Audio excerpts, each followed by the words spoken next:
morning, grade 8 students, and welcome to our second lesson for the first quarter of the school year 2020 and 2021. I hope you enjoyed our discussion forum and our drills, and I hope you were happy with our first week in English. So today we're going to go with our second week, with our second lesson. And our second lesson pertains to you as a student because this will be very helpful for you, especially in our new normal here in education. Okay? Now, our lesson, rather, is entitled Citing Your Sources. Okay? So, because we are already in our digital age right now, we cannot stop the digital age already. Like, for example, you are already studying online, and that will be the normal as long as this pandemic is kind of occurring here in our earth.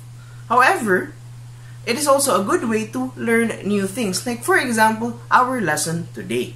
Okay, now before we go to our main lesson, let's go to our objectives first. Okay, first objective for this morning, for this afternoon, is for you to find an appropriate source. And secondly, you need to cite a source properly and correctly. Okay, so let me start our lesson with this quote. It's an unknown quote, but it has been around the world for like many years already. This is the quote: "Give credit where credit is due." Okay, so what does that mean? What do you think that quote means? Give credit where credit is due. Okay, so when that quote means that if something belongs to someone and you are using it, then you have to give him the credit. You have to let other people know that it is his or it is hers. And that's the same thing also with our citing the sources, because citing your sources is or citation rather is an act of referring a particular information from an outside source. So you have an information, you got an information from an outside source, and then you are going to apply that source in your own work. Okay, and you are trying to acknowledge that source. Nga kana nga source is coming from, that information that you have na imong i-apply sa imong own paper baron or sa imong project is coming from another source, which is not you. And that is what we call citation. You acknowledge someone's work. Imong gigamit ang ilahang work, and then you acknowledge their work. Imong gigamit ang ilahang, for example, ilang ideas or ilang thoughts or ilang words, and then you put it in your own paper. Okay, so that is what we call the citation. Okay, and also citation includes information for the reader to find the original source. So for example, if I am going to check your paper, and then you put there your citation, I will immediately see which paper or which book did you get your information from. And that will be easy for not only for me, but for the readers, the future readers of your paper. Okay, we're mostly talking about academic text. If you have remembered last year, we talked about academic text. So this is a lesson connected to academic text. Okay? Now, why is citation important? Nganong mag-citation man ta, sir? Unsay pulos ani? Okay, so here are the reasons why citation is important. First of all, it gives proper credit to the authors of the material used. And then, more practical example. I took someone's photo. Let's say for example, my crush. I took the photo of my crush because of course she doesn't know it yet, and so I took her a picture. Now after the picture niya, she really liked it. And when she really liked it, she decides nga, hala, I like this to be my profile picture, and then immediately she posts that picture on Facebook. Then ikaw nga nagkuha sa picture, then wala gi credit, di ba? Namanay ka nang credits to Diba? When you take a picture of someone, oh, so dapat naon ta to credits by, oh, credits of me for taking, credits for Kevin for taking the photo. Diba? But wala man niya gibutang ang credits. So murag sakit para sa to, ma-offended ta, diba? Okay, so the same thing with citation. We need to give proper credit to the authors kay intawon, ila man ang gihaguan, they worked hard for it. And then dili ninyo sila i-recognize, dili ninyo sila i-acknowledge. They wrote the paper, they wrote the article, they worked hard for it, but then you did not give them credit. That is offensive to the author. And that is why citation is important. That's number one reason why. Number two, let's go to our second reason. It helps you avoid plagiarism and maintain academic honesty. Mauna ni, dili na musud ang plagiarism. Kaya when we cite sources, we acknowledge that idea, or that text, or that lines, or that sentences are not ours, but someone else's. We're just copying them, or we're just paraphrasing them. We're using our own words. And also to maintain academic honesty. Pero makabalo ko nga, hala, ang kani, hinimo gyud ni kuan, hinimo gyud ni Laika, or hinimo ba gyud ni Chloe. Oh, ana na siya. So it helps you avoid plagiarism and maintain academic honesty. So for me as a teacher, as your teacher, makabalo ko nga you really did your work. I will check it out with the citations na inyong gibuhat sa inyong paper. Okay? So ana na siya. What is plagiarism, by the way? We've been talking about plagiarism for like how many days already? Starting from your orientation. What is plagiarism, Sir Kevin? Now, plagiarism is when you know that you represent the work of others as your own without acknowledging them. Okay? So you represent the work, imong gigamit ang ilahang work, but then nagpretend ka nga ikaw ang tag-iya ana nga work, or ikaw ang tag-iya ana nga words, or ikaw ang tag-iya ana nga idea. And when you do that one without acknowledging them, that is already plagiarism. Okay? Now, how can we avoid plagiarism? How can we avoid plagiarism? Number one, use quotation marks when directly getting the quote from the source. Okay, remember this one. Use quotation marks when directly getting a quote from the source. So kung exact words ang imong gi-copy, you are going to use a quotation mark. Okay? Next one is our paraphrasing. You paraphrase the source with your own words. Imong gigamit ang idea, but you're writing your own words. But then, kinahanglan nagihapon na to siya i-cite. We still need to cite that one because we only borrowed the item. We only borrowed the idea from one author, and then atong gibutang sa atong gi-paraphrase. Okay? Now, remember, you must cite anytime. This is what I've been telling about for the past few minutes already. You must cite any time you use in any information from a source, which includes directly quoting the source, bisan nagparaphrase ka, and bisag nagborrow lang ka og idea. If you did this three, then you have to cite your source. Now, Sir Kevin, how can I cite my sources? You've been talking about citing your sources, but we never get to that yet, diba? So, unsa di ay ni na mga how do we cite? Okay, now let me tell you that there are two prominent types. These are not the only types, but these are only the prominent types of citations. So we have the MLA style, or the Modern Language Association, and we also have the APA style, the American Psychological Association. And for English, we are going to use the American Psychological Association style in citation. Okay? Kay mostly ang kanang mostly we're going to talk about of course we're in a science high, we're going to use APA. Okay? Now, when using the APA format, follow the author date method of in-text citation. Now we cite, we acknowledge dayon the source adto na dayon sa tong text. When you write something or when you type something, when you submit something, kung paghuman nimo og borrow sa idea, i-cite dayon nato ang source. That's what we call in-text citation.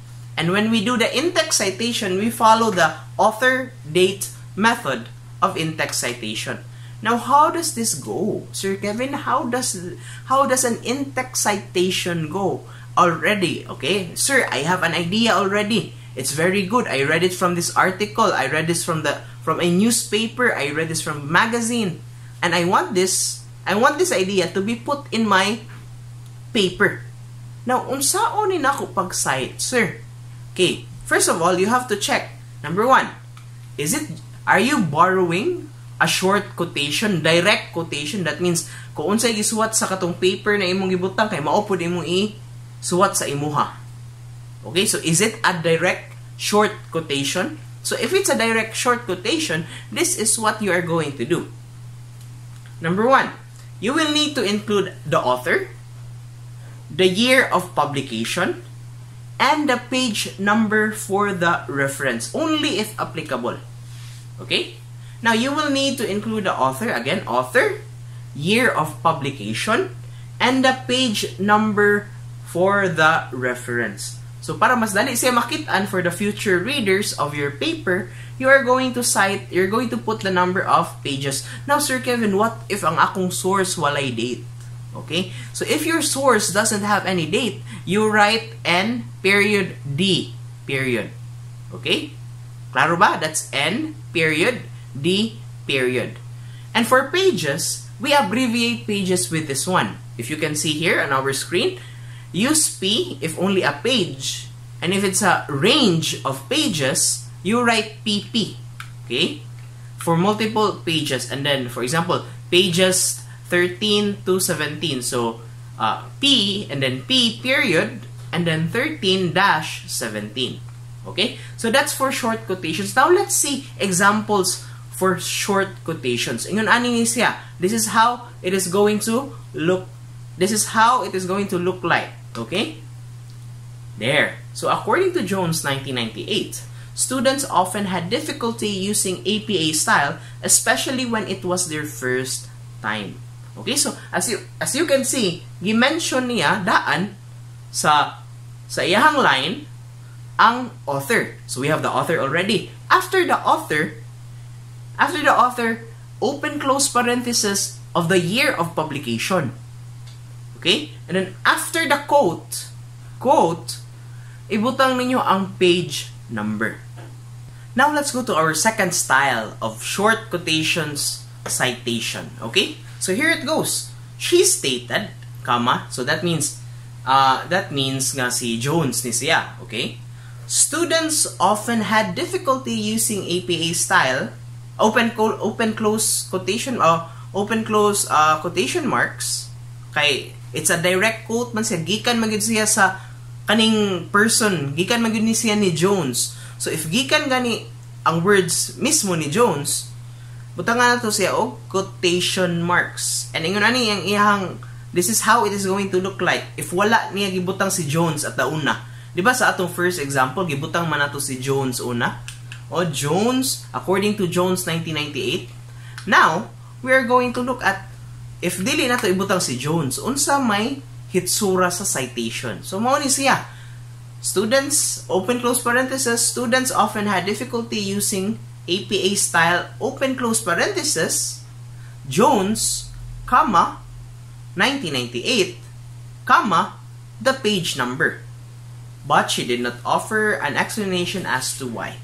So, ingon ana siya pag-cite. Another instance where we can cite is when kunay short quotations naapoy long quotations. And when long quotations of more than 40 words, okay, if mulapas gani siya og 40 words, there is a freestanding block. Kinahanglan siya is separate from the paragraph. Don't worry, I will show you how the paragraph will go, okay? But is-separate siya sa paragraph. And omit quotation marks. So, ang kani, if for long quotations, dili na nato kinahanglan ang quotation marks. And this is how it is going to look like. Okay? So, ingon na siya. So, nakita ninyo, na-indented ang naa sa left side, and then naay murag gi-indent pagid siya og layo, further away from the other indentions. That is our block for the quotation. So, if makita ninyo dira, so Jones 1998 stated, comma, and colon, and then the whole block of all quotation mark, of all the quoted text nga taas, more than 40 words, and then back to normal dayon the next paragraph. So, ana na siya. Okay? So, that is for our long quotations. Now, we go to, how about sir, kanang, what if internet mi nagkuha? Kani. What if internet mi nagkuha? Unsaon na mo siya pag-cite na wala may pages ang internet? The internet doesn't have any pages. So, what are you going to do? You may reference another legal identifying element. So, for example, a paragraph, a chapter number, a section number, a table number, or something else. So, most probably, I would really, if you're going to cite from the internet, I would really like you to do the paragraph method, which you will be watching now. Sige. So, yung ani ni siya, for example, if gikan ng internet, okay? And then paragraph form ra gyud atong may bawaan nga logical, what they call this? Logical identifying element. So how will this go? So yun na ni Jones 1998 found a variety of causes for student dissatisfaction with prevailing citation practices, open close parenthesis, paragraphs. That's yun na to pag abbreviate ang paragraphs ha.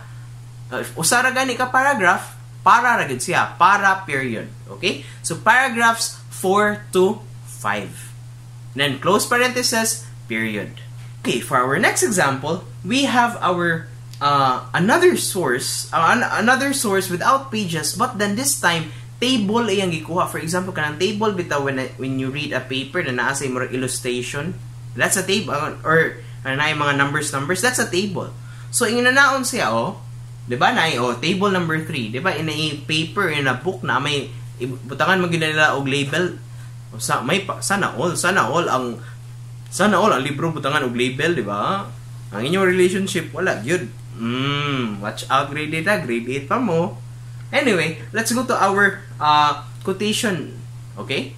A meta-analysis of available literature nagikan ni Jones 1998 revealed inconsistency across large-scale studies of student learning, open close parenthesis, asa na niya nakuha nga information. So, open close parenthesis, table number 3. Ano na siya? Okay? And lastly, we go for summary. Now, this is where I want you to focus.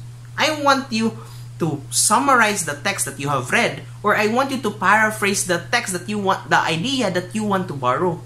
Kaya it is very bad, lain tan-aon kung puros quotation marks ang inyong ihatag sa akua, or inyong ihatag sa inyong mga teachers.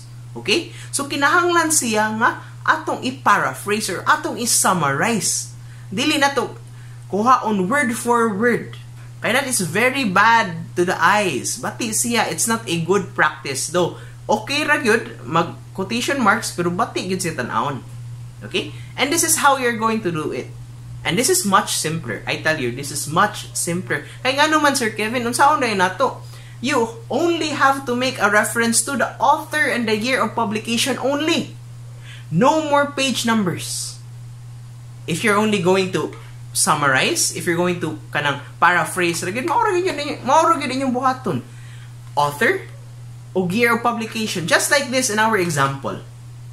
Okay? So, according to Jones, open close parenthesis, 1998, comma, APA style is a difficult citation format for first-time learners. So, siya. Okay, because ang kanang APA style is a difficult blah blah blah blah learners is your own words. And if it's on your own words or it's paraphrased, pero gikuha ninyo ang idea from Jones, then inyong ibutang sa inyong citation is only the author's name and the year. Kani, what if Sir Kevin dili ko mabutang og according to? Yun na ni mahitabo. Okay? So APA style is a difficult citation format for first-time learners, open close parenthesis, Jones, comma, 1998, period. So ana, that's it. So that is our in-text citation.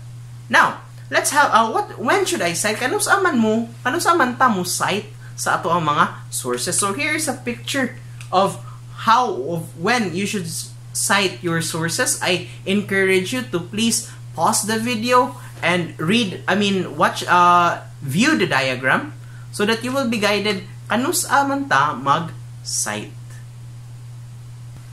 Okay, so when should I cite? So for example, the first question that you're going to ask is it a quote?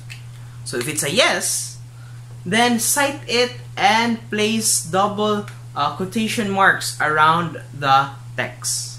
If it's a quote, okay? Now, what if it's not a quote, okay? Unsay next na question, is it a paraphrase? Did you just borrow the idea, did you just paraphrase something from another author padung sa imong text? If yes, then you have to cite it. If no, ask this question, did you just borrow an idea? Nagborrow ra ba kag idea?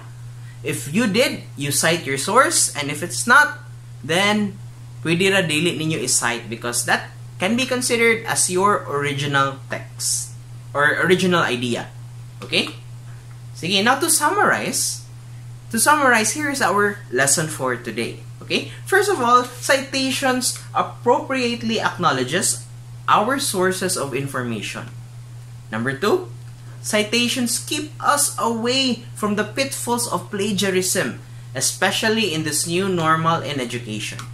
And number 3, the APA citation style is what we will use, and there are guidelines we have to follow. And I hope you took down notes of the guidelines that you have to follow when you make your in-text citation. Now, if you have any questions regarding our lesson, I know this lesson is a little bit technical. If you have any questions, please write them down on the exit ticket and I will answer them. As you can see, the previous week, I answered your questions in our question time. So I hope you really do ask questions if naglibog mo, and do not worry if naapa within your time, you can always messenger call me. Okay?